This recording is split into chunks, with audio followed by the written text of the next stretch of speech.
Unemployed and Afraid acknowledges the traditional owners of the land we have recorded this episode on and of the land where you, the listener, are tuning in from. We would like to pay our respects to elders past, present, and extend our respect to any First Nations, Aboriginal, and Torres Strait Islander people joining us today, acknowledging that this always was and always will be Aboriginal land. Welcome to Unemployed and Afraid, a podcast that explores the glorious mess of building your own business with the people doing it. I'm your host and fellow business builder, Kim Curtin. Thank you for being here. Let's get into some good, honest, small business chat. Hello, listener. It really is very good to have your ears and share some small business solidarity and good chat about the craziness of it all. This chat you're about to hear today had me reminiscing on some of the business ideas that have come and gone for me over the years. I remember I once had a business idea for a pug-specific range of accessories. If you have a pug, you'll know that they are nothing close to a normal size in anything. Then there was the EV classic car conversion idea, the sober bar, the personal gift shopping service. Actually, that one I tried to make real. I bet you have a ton of random business ideas kicking around as well. If you're in the game building your business already, good on you for recognizing that you are an entrepreneur and have exactly what it takes. I hope you keep leaning into these random ideas for however long they hold your attention for. And if you're kicking around ideas wondering if you have what it takes to be an entrepreneur, I hope you realize that you're already there just by thinking about it. Now go and take a step in the right direction after listening to this podcast, of course, because my guest today is the insanely inspiring Amy, co-founder of two awesome businesses, Wedshed and Give With Gravy. And in the sharing of her story, you're about to hear things like the myriad of shelved ideas you go through in business to find the one or the ones you want to follow, creating businesses that give true value to those who use and contribute to them, falling into a tech business by accident, the challenge of growing two businesses side by side, how to market your business when it takes a little longer than an elevator ride to explain, what actually happens when you write a book around the topic of your business offering, learning to put yourself and your business out there confidently, and the timing challenge of when and who and what role to hire as you start to scale up. The inspo is firing thick and fast in this one, listener, and you are going to love it. If you do, don't forget to let me know with a review. Now let's get into the chat. I'm here with Amy Parfett to talk about her two incredible businesses.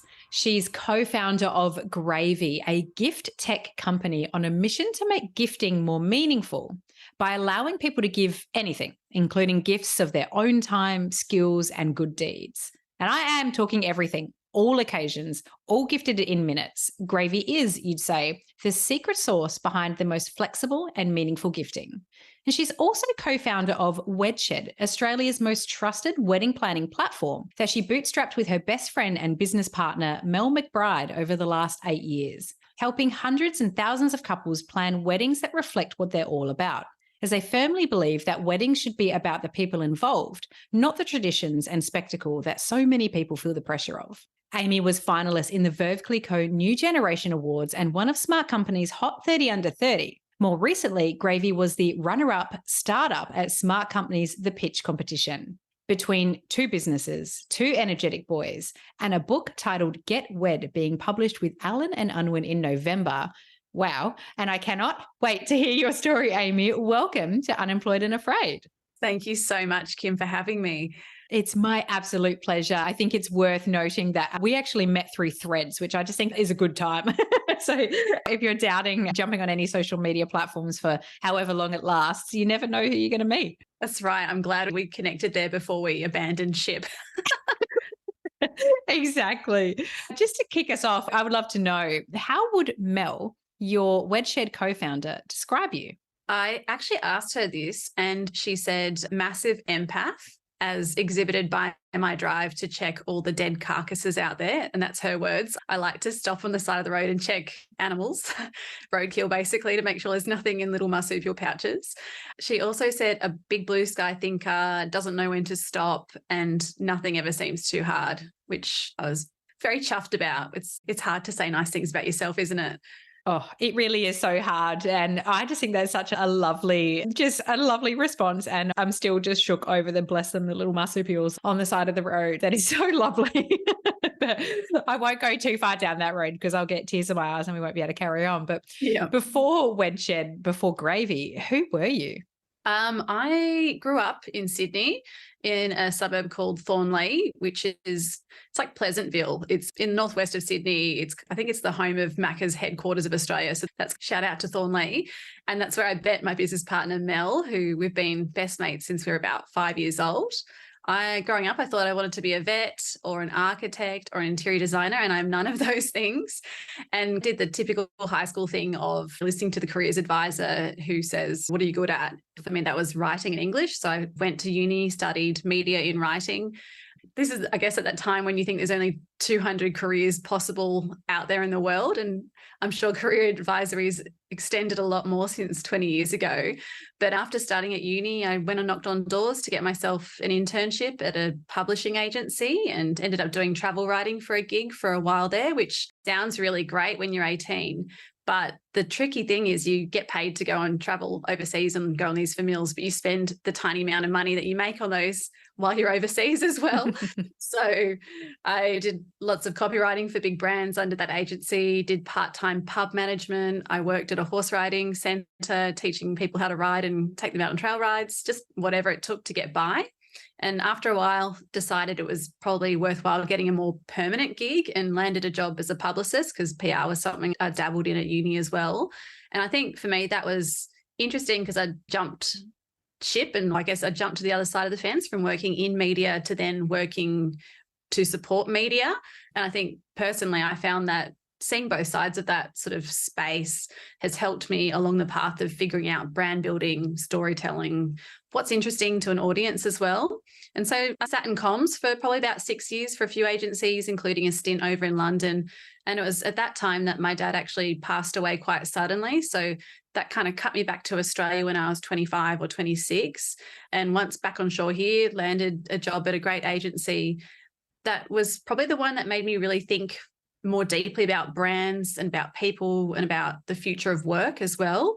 And I guess ultimately I'd probably reached that point where I was tired of chalking up wins for other people's businesses. And I'd always had that desire to do something for myself.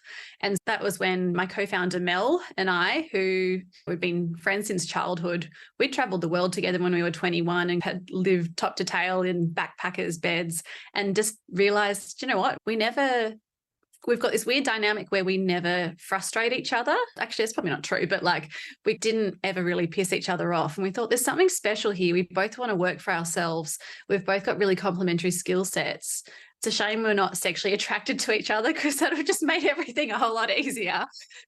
But we ended up deciding, okay, it's time to do something for ourselves. And so we landed on, I guess we thought about all these different harebrained business ideas, including an organic pet food delivery service, which, to be fair, in retrospect, probably would have been a good idea, knowing the likes of all these other businesses that are booming out there.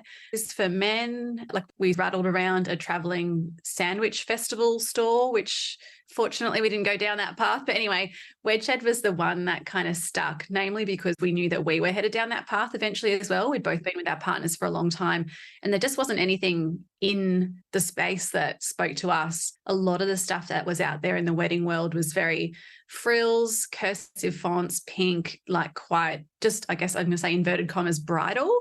And that's just not where we found ourselves. Yeah, we started Wedshed in 2015. That was, I guess, the idea of that came about when the first of our close girlfriends, her wedding venue pulled the pin about 6 weeks before she was getting married. And she came to us thinking, okay, you girls are pretty good at sleuthing around on the internet. Can you try and help me find something, an alternative? And we just realized that there wasn't really a lot of curated stuff out there and that things could be done better in the wedding space. And so without any funding or savings, we just knocked up a $3,000 WordPress website and things evolved from there. I am so shook about some of your ideas there. That sounds so much fun. For the traveling sandwich situation, just sounds really glorious. I'm sad that one didn't get off the ground. Me too, because I think we're at that stage where you're going to a lot of festivals. You're at a festival. The option there is like a greasy gosling. And we were like, we just want a Vegemite sandwich. Why don't we just try and create a sandwich store? So that it was basically just an excuse for us to want to go around and do the festival scene and make a little bit of money to do that. But We actually quite investigated that pretty deeply, but yeah, bit of OH&S and it was, not for us. I just love that experience. I think that entrepreneurial energy comes out in more of us than we realize. Just like having these ideas, exploring them a little bit, even if it's just, I've got an idea and then we just bandy it around a little bit and have a laugh about it and then do some research and it doesn't go anywhere. It plays such a significant part in the creation of the entrepreneur. It gives you something. You're showing yourself through that process, I'm someone who can think of an idea and then take the steps, and just little by little, the steps get longer and longer. I'm not dissimilar to you. I have so many random ideas in the back of my mind. I've got an idea for like a traveling, like a sober bar cart sort of situation. Like that was my partner wanted to do that one, but we've got ideas around different platforms and products and things like that. And it is just such a big part of discovering your entrepreneurial skill set. So I really love that you shared the ideas that ended up on the cutting room floor. For now, who knows, you might pick it back up again, and that you can just go in and do it. Yeah, I think that's the blessing of the entrepreneurial spirit, but it's also the challenge as well, because we have a few more business ideas that we know that we want to execute later down in life as well. But the challenge is, well, how do you hone in on what's actually going to work and not get distracted? I think that's something that we're always working on. And you also, your statement around tired of chalking up wins for others really jumps out to me in your story there. And I think sometimes we don't even recognize that's the thing that's happening when you're working in other spaces. You get a little bit bogged down in, oh God, the boss is really annoying, or that client's quite unpleasant to work with. And you make excuses for the environment that you're in to almost push yourself gently out of it. And I think that articulation of, actually, maybe it's just that I don't want to line others' pockets when I could put my energy into me and my family and our future. Yes, definitely. For me personally, it was helpful to build up a skill set within an agency environment. And I was so grateful because it gave me the opportunity to work with all of these different brands and work with a whole bunch of different people. But there became a point where it's, okay, I feel like I've got enough experience. I feel like I know a little bit about a little bit. Let's see if we can apply that to something that's just for myself and see where it goes. Oh, I love that energy, because that is all it takes. It's just that little bit of self-belief in the transferable skills, even if you can't see how they're going to transfer and exactly what they're going to go into yet. And then just building on those skills. I absolutely love that you shared that. So start me off with Wedshed, because I feel like, first of all, the name is something that I would have gotten really hung up on, and it's a great name. So I'm curious to know if the name came first and the idea second. But take me through the process of your first business, Wedshed, the idea itself, getting it off the ground. Where did you get started? Sure. So Wedshed came about because we saw that there was, by force from our mate, that there was a gap in the market there. But also we'd been traveling around the world using Airbnbs. The share economy was booming. This is back in sort of 2013, 2014. And we just were surprised that no one was bringing together spaces for more commercial means beyond just accommodation. So like, why was there no Airbnb out there for wedding venues or for events? And at the same time, we had grown up spending time on family farms and could also see the value of an underutilized farm shed too. And thinking about the future of different farming families, knowing that having a diversified revenue stream could future-proof them as well. Not everyone wanted to follow the footsteps of their forefathers, and climate's a big thing and it's going to be really challenging in the future. So for us, Wedshed made sense, and we launched that. I guess we self-funded it by taking on the management of a private property down in Kangaroo Valley that we just reached out to, saying, hey, do you want to jump on board? We're starting this business. And she was like, yes, but can you actually do the management for me? And we thought, yeah, we actually need some cash, and so we can build this website. But also that ended up being this amazing thing, because we had this experience of understanding the problems that a venue faces, as well as the problems that a couple is facing, interacting with all of these different vendors, getting a whole bunch of different advocacy around that business as well. So that was the genesis of Wedshed. We ended up over the next sort of 6 years growing that platform to support 800 small businesses and tens of thousands of different couples coming through to plan weddings that really spoke to who they were and what they were all about. And it wasn't like other platforms where you just went on there and it just felt like everyone assumed that you were busting to wear tulle the second you popped out of a uterus. We were just like, no, this is not what it's about. It's about blending families and like creating community and just having a good time, and about the marriage that sort of is beyond as well. It's not about spending huge buckets of cash, even though that can be what some people's weddings look like, but it doesn't have to be like that. And so we were on a really nice trajectory there, small but growing team.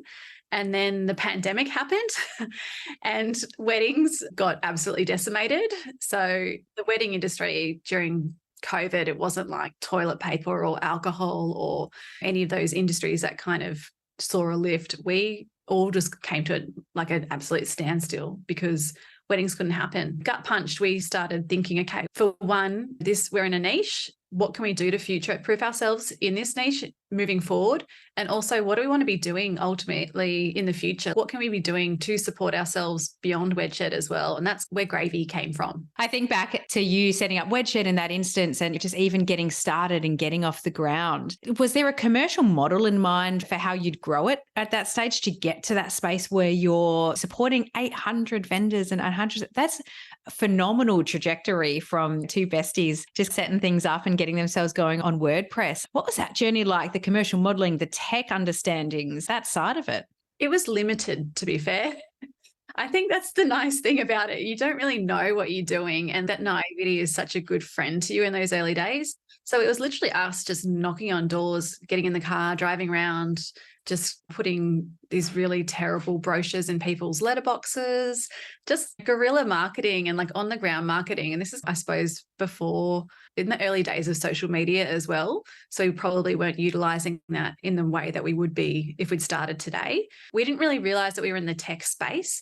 We just thought that we were building a wedding business, even though we had no experience in the wedding industry. But it dawned on us later on, oh, actually, we're building a tech company here. We are offering a service as a subscription, and that's the primary revenue stream for our business right now.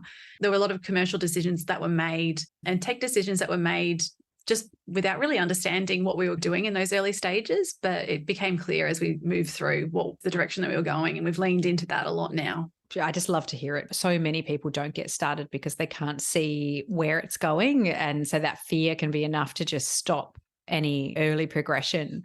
How do you think having a co-founder that you loved and trusted so deeply helped with that process?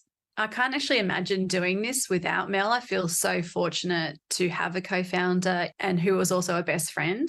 I think the way that it's helped us is business can be a lonely journey, and it's even a lonely journey in a co-founding partnership, but we have each other, which we're so fortunate for. For us, we'd known each other for such a long time. We'd stress tested that relationship. We are just very acutely aware of each other's emotional mindsets. And so that's the thing that makes it work for us both. And we're so grateful and so lucky that we have each other. It's just beautiful to hear. Okay, so keep me in with Gravy then. So how did that idea come about? You're in the depths of COVID. I imagine a lot of anxiety and a lot of pressure and a lot of stress, a lot of unknown about your core business then at that stage. How did you get to the phase where there is a second business kicking around and some action starting to happen? We were thinking about gifting quite deeply because we were all working remotely at that time. So we're looking for ways to show care to our team, our family, our friends, not being able to see them. And I guess it was at that time that we started really looking at our options there. And there were gift packs that you could send out to people, which is a lovely gesture, but a lot of the time you don't need everything in there. You've got gift cards, but sometimes they miss the mark on the meaningfulness as well. And as we started to look at ways to show care to those people around us that we wanted to support, we just started realizing that there was this strange contradiction in modern gifting in that we think it's going to bring us closer to the people that we're gifting for. But a lot of the time, it's just this massive exercise in frustration and friction. They want, how do I get it to them? Where do they want it delivered? I want it to be a surprise. There's just so much waste.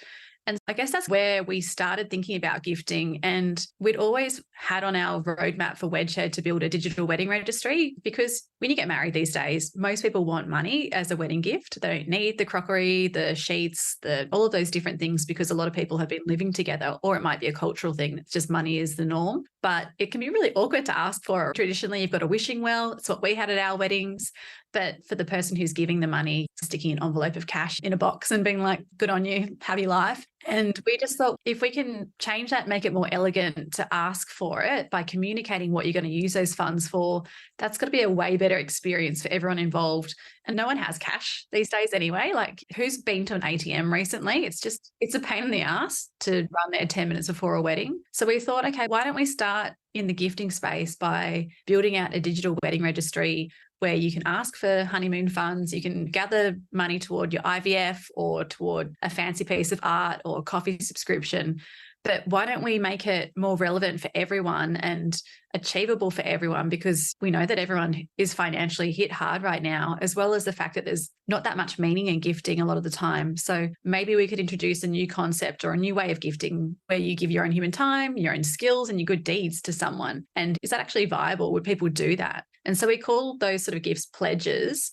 And today, 1 in 5 of the thousands of gifts on Gravy are actually pledges. So that's gifts of like a home meal delivery or dog sitting or an offer to go and give blood or help planting a vegetable garden. We've had all sorts of gifts in there. And it's just mind-blowing to see how personal some of them are as well. And I think started at Gravy in the gifting space for weddings, but soon saw that we really wanted to extend it out of just the wedding space because gifting is flawed everywhere. Like the stats around it, Kim, are so bad. Like 1 in 5 gifts that we receive end up going to landfill. 1 in 4 gift cards never get used. We've all got about $240 just languishing in a top drawer of like unused gift credit. And we thought that's like birthdays, that's anniversaries. And on top of that, there are all these gift opportunities that we don't even gift for as well. Like I feel like for Mel and I, when we started going down this path, we started thinking everyone gifts for babies, for weddings, for birthdays. What about the gifting for I launched a podcast, I wrote a book, I bought a house, I got divorced, I dumped that dickhead. There's so many big occasions in people's lives that we just tend to omit because they don't sit on the front of a Hallmark card. And so for us, Gravy is all about championing those individual achievements as well and making it easier to give for those things and not just cash. It can be like, hey, you launched a business as a gift to you. I'm going to give you a shout out and here's an hour of mentoring. So just looking at it in a different way. I couldn't love this more. And when you reached out, this was the aspect of Gravy that grabbed me the most. And be it a potentially personal platform or personal bugbear, that the process of birthing a business of any kind, even like just the smallest, quote unquote, smallest of businesses or projects to launch and get it off the ground, it takes so much personal challenge, undoing, so much getting over yourself and your fears and things that hold you back, and so much practical work, so many hours that it doesn't get the support it deserves from friends and family. Now, I think that changes when your friends and family become people who are also in business because I've gone through the process and they see how hard it is and they really deeply know that. They tend to get around you a little bit more. But yes, the process of launching anything into this world from a business sense deserves so much positivity, so much showering of, wow, this is amazing. How can I get around you? And it doesn't get it. And particularly now from those people who tend to know you best. And they're usually the people who just don't do anything about it, don't go, oh, congrats, like quick text or something like that. No, this is a huge thing. So that I got really hung up on. I'm also somebody, my partner and I have chosen to live our life child-free. We don't use the term childless. And people who may not choose to get married. For people who also won't have those quote unquote milestones moments where people are able to get around you and show love for you, how do you then get that feeling of community and connection and love and outpouring and that aspect? I think what you're championing here in Gravy is unreal because it's not just changing the act of gifting, it's changing the act of mindset and the act of celebrating other people for the things that matter to them. And it takes away that I want to give you a gift, and it changes it because it's like, I'm recognizing now that you've done something that warrants me showing you how proud of you I am or happy for you I am, other than those little, like those hallmark moments that send the sense. That's my way of giving you a bit of a pump up to say, I absolutely love what you're doing because it's really important. Thank you so much. You totally get it. And I think I love the way that you use the word showering before as well, because that's a thing we do. We're so used to baby showers, but why don't we do business showers? The process of building a business is, I don't know, my experience, a lot harder then parenting day to day, like, is challenging. And I just think there's just so much that happens in life, and it doesn't have to be that hard to recognize someone's achievements as well. We did a little study where we found that and this is not surprising at all, it's pretty common sense, but 95% of us have thought, okay, well, that's something that's happening important in my friend's life, I should gift to them or show some care in some way. But then they don't go and do it. And we're coining it as like gift impotency. Like we all have this drive and desire to give and to show care and love, but we just don't do it for whatever friction stands in the way. And to us, it's, if there's a way to make that a little bit easier, then we're all for it. Let's go. Because it brings people together. And I think community, if we learn anything from COVID, just community and connection is so incredibly important to our well-being. And by gifting something and going through the act of showing somebody that you care through doing or sharing something of any kind, it just brings you that sense of connection, that's what we're here for, right? It's one of our core evolutionary needs, just be connected.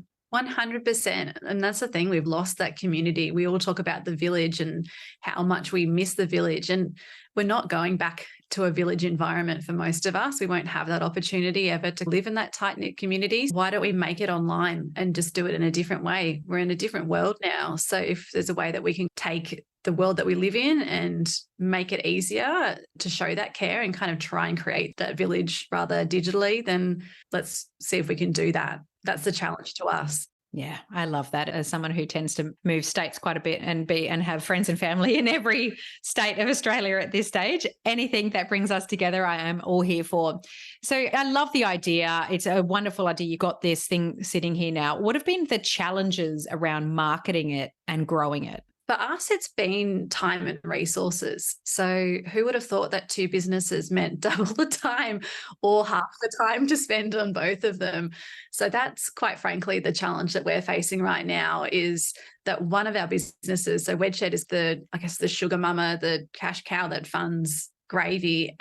But the more time you spend on one, the more you neglect the other, and you can get into a bit of a vicious cycle there. But I was saying to you, Kim, earlier, we're replatforming Wedshed right now, which is a huge undertaking in itself, so that we can try and market Gravy as organically as we possibly can through Wedshed, because we've built this free channel essentially to push people over, starting in the wedding space, because it's got those lovely network effects where a wedding can bring 100 people in, can expose them to this new business or to Gravy as a platform.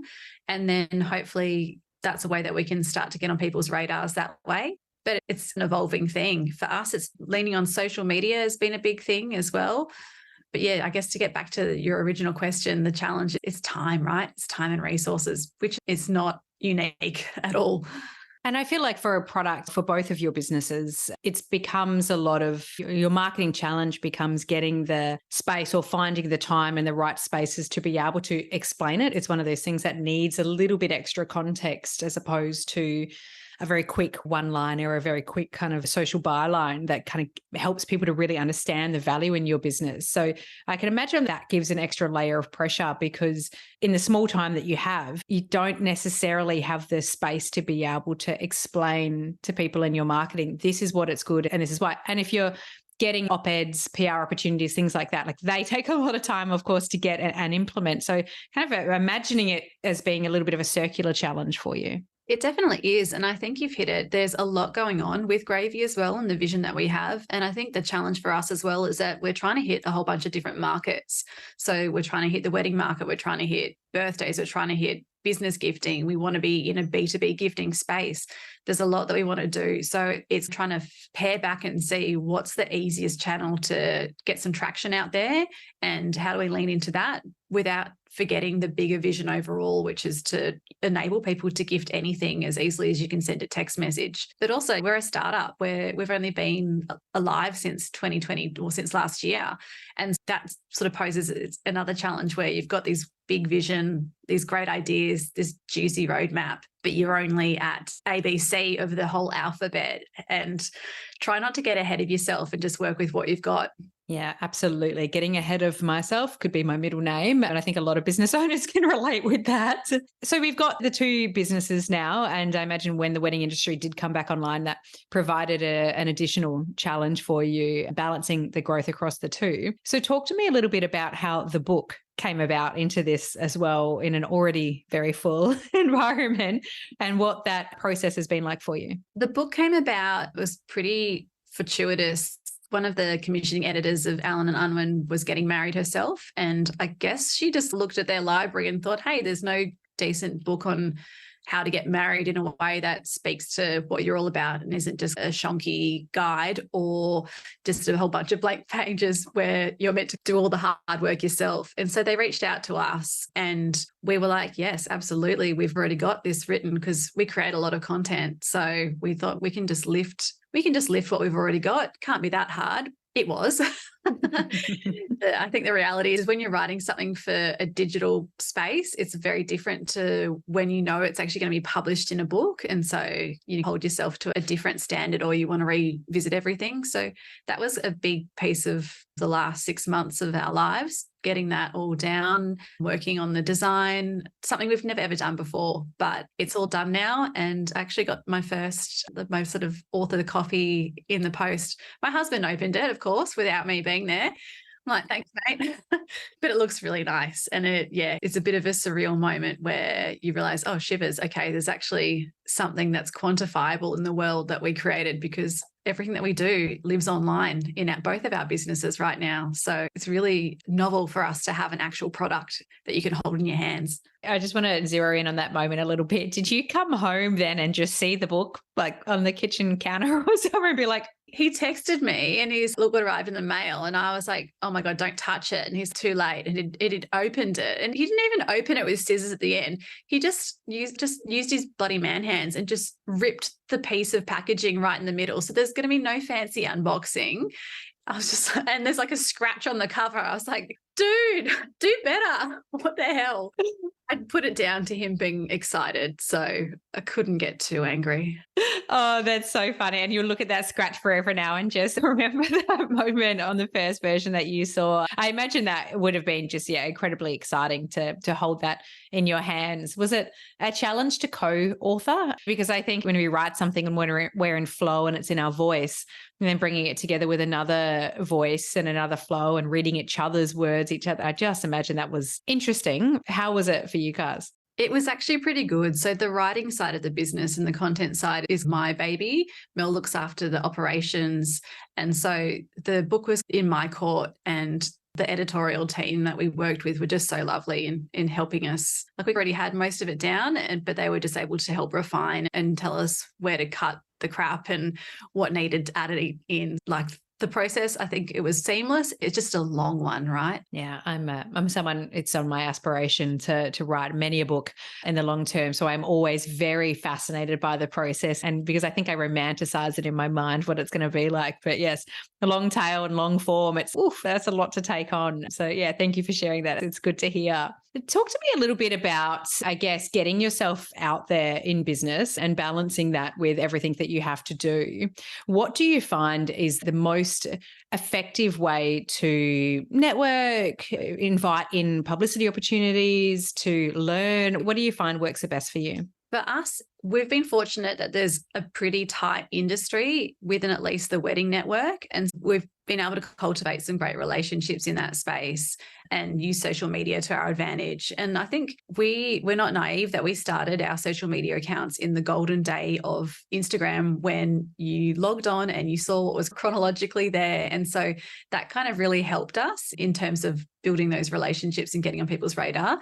The challenge for us, though, is that we don't have much of a customer life cycle. So people get married, at least for Wedshed, and then they don't, hopefully that's that, if they are going to get married. And so it's a different space, a whole different game plan for Gravy. But when it comes to putting yourself out there, I just think, what's there to lose? Nobody actually cares. When you think about the people who are doing amazing things online, I just think that a lot of the time they have no shame and they're just themselves authentically. And I aspire to be more like that, because at the end of the day, like, if you've got nothing to lose, so you might as well just try and share some of your story, be as human as you possibly can, and be as helpful as you possibly can as well. So it's not just indulging yourself. Yeah, I think that is excellent advice. And I think so many of us get caught up in trying to figure out the algorithm or figure out what's going to resonate in order to achieve the vanity metrics that make us feel safe enough to put ourselves out there. And it's a tough cycle to break. But I think coming back to that aspect is, what do you have to share? How can you share it in an authentic way? How can you share a little bit more about who you are? And how can you forget about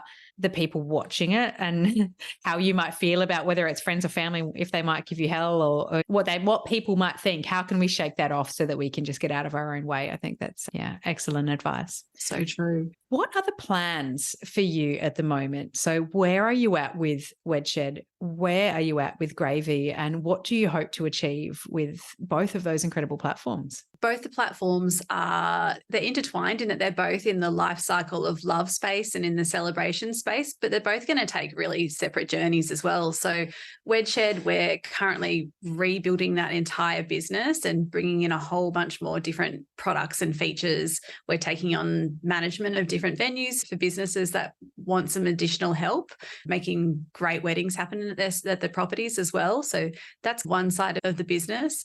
And we see that then feeding into Gravy. And Gravy is this beast that we have these amazing aspirations for, where we want it to be a one-stop shop for people who want to show care and to gift. We aren't naive in knowing it's going to be a big journey ahead of us. And the ultimate goal there is to be able to add in products from really amazing values-led brands as well, so that people can shop by their values. So that might mean for you, Kim, if it's your birthday, I could go onto Gravy and be like, okay, I want to spend $50. I want to buy something from a woman founder that's Australian made, that's sustainable, and that's going to reach you within 2 days, and kind of search by those values versus just by searching by actual products. There's two really separate journeys for them, but I think that they're going to be really intertwined in the future as well. Absolutely. It sounds like an absolute dream to be able to go on and do that. So I'm excited to see it happen for you. I imagine it takes quite a lot of people power, but behind it, what's the experience been like for you having team members come on board and knowing where that expenditure, that new expenditure in a business land of having team members on board is best placed to get the results that you need and support the people? Definitely a learning curve. So we've got an amazing team that work with us right now. Mel and I have learned the hard way, as so many business owners do, about when to hire, who to hire, what you should be hiring for. And we've made some wrong hires in the past, not necessarily people, but just like the timing of certain roles as well. I think that, it's one of the challenges that you face is figuring out when and who, and being in the tech space and not really realizing that we were in the tech space for a long time. We outsourced a whole bunch of stuff that we eventually realized, actually, we can achieve a whole lot more if we actually bring it in-house. And so that kind of gave us that impetus to restructure a lot of our team, where we were like, okay, maybe we don't need to hire this person right now. Maybe we actually need to hire an engineer, because that's going to enable us to move the business forward. And so it's been something that we continuously look and learn for. And we've listened to a whole bunch of different podcasts on that, because I feel like there's no one way to go about hiring people and knowing what's right for your business. And for us, we're still like absolutely not balls deep, but we're bits deep in everything right now. So that's, I guess, the other challenge is figuring out what you can let go as well. Yeah, absolutely. That's so interesting. I think touching on whether you outsource freelancers or other businesses or bring it in-house, I can just imagine that would have been a curly place to get to. But it's exciting to hear that you've got a community now starting to build in-house, so you can start to build out. That is exactly what we're all about here, is sharing stories like you've shared with us today and learning from each other as best as we can to navigate those scary moments a little bit more confidently, by knowing that so many of us have done it, tried it, stuffed it up, tried it again, and just gotten through it by good old Dr. Google of who do I hire? How do I do superannuation or whatever? I just wanted to say thank you for sharing that so openly. I think it's really important, and community is really important, and sharing our stories with each other. So thank you for sharing your story with me today. It has been an absolute pleasure to learn more about your journey. How can the listener and I support you to get to the next phases of your business? Oh, thank you so much for having me, Kim. It's been so lovely talking to you. In terms of supporting us, we would so love if you would jump onto givewithgravy.com or Give With Gravy on Instagram and just check out what we're doing, and keep us in mind next time you have a special occasion to give for. We'd love to be there to support you through that. Absolutely. I'm going to make sure to have the link right there in the show notes. I'm going to log on myself because I've realized I have absolutely thought of somebody I meant to give a gift to who had an exciting moment in their life, and then I forgot to do anything about it. And it's been 2 weeks. So I'm going to go on and have a look myself and get something out there. Amy, such a pleasure to hear your story today. Thank you for spending time with me. Thanks again, Kim. One quick thing. If you're hearing this, you've listened all the way through. Hopefully that means you really like this podcast because it's pretty generous to give up 40 odd minutes of your time for it. If that is the case, please leave the show a star rating and a review. It helps me reach so many more people who might also listen all the way through and get some benefit and some support out of it. Not to mention, it puts a real spring in my step to read them. Thank you for listening to Unemployed and Afraid, the podcast for small business builders with your host, me, Kim Curtin. If you love it, you can say thanks with a star rating and a review. And of course, join the community on Instagram, TikTok, Facebook, and LinkedIn. Find us at Unemployed and Afraid wherever you're hanging out, and I'll see you there.